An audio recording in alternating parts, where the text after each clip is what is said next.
savez, on n'était pas surpris parce que nous savons que ces localités comme Sindian, c'est ce qui est passé hier à Tanko, au fin fond donc, de Bounkiling. On a une affluence de plus de 300 personnes qui sont venues se faire consulter. Et nous savions aussi que c'est ce que nous allions avoir ici à Sindian. Déjà à 13 h, nous sommes à 230 personnes qui sont venues se faire consulter et ce n'est que le premier cohorte. Attendons-nous véritablement à avoir le même nombre dans l'après-midi. Tout ceci nous donne un aperçu sur l'urgence sanitaire des populations. Et je pense que c'est un plaidoyer que les autorités, que ce soit étatiques, sanitaires et locales, doivent entendre et qu'ils financent ou qu'ils contribuent ou qu'ils mettent plus donc, de budget dans le cadre de la prise en charge sanitaire des populations. Vous savez, aujourd'hui, lorsqu'on a initié ces consultations, nos professeurs, nos chers maîtres nous ont demandé d'insister beaucoup plus sur le dépistage. Aujourd'hui, vous savez, les dépistages ont été axés sur 3 pathologies, à savoir le diabète, l'hypertension artérielle et la maladie rénale chronique et les cancers, plus spécifiquement les cancers du col de l'utérus chez les femmes.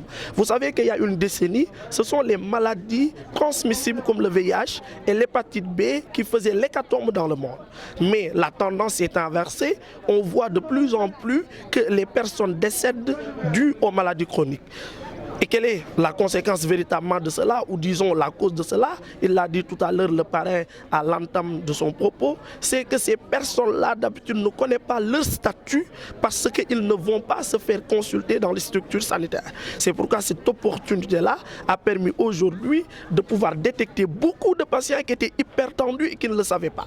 Or qu'aujourd'hui, il faut savoir qu'un patient qui est atteint d'hypertension artérielle doit se traiter à vie. Donc si ces patients-là n'étaient pas détectés précocement, d'ici 1 an ou 2 ans, il allait faire un accident vasculaire cérébral qui peut être fatal à ces populations. Donc je pense que le sens véritablement de ces consultations est extrêmement important. Mais aussi, on a vu tout à l'heure la gériatrie, on a vu que beaucoup de patients présentaient des hypertrophies bénignes de la prostate. Donc ce sont des pathologies donc, qui touchent véritablement les personnes âgées et ça nous a permis de référer ces patients, donc d'aller voir des urologues à l'hôpital de la paix de Ziguinchor et à l'hôpital donc régional, et nous allons faire donc avec rigueur un suivi pour que ces patients puissent être pris en charge correctement dans ces structures sanitaires avec un plateau médical beaucoup plus élevé que ce que nous avons aujourd'hui.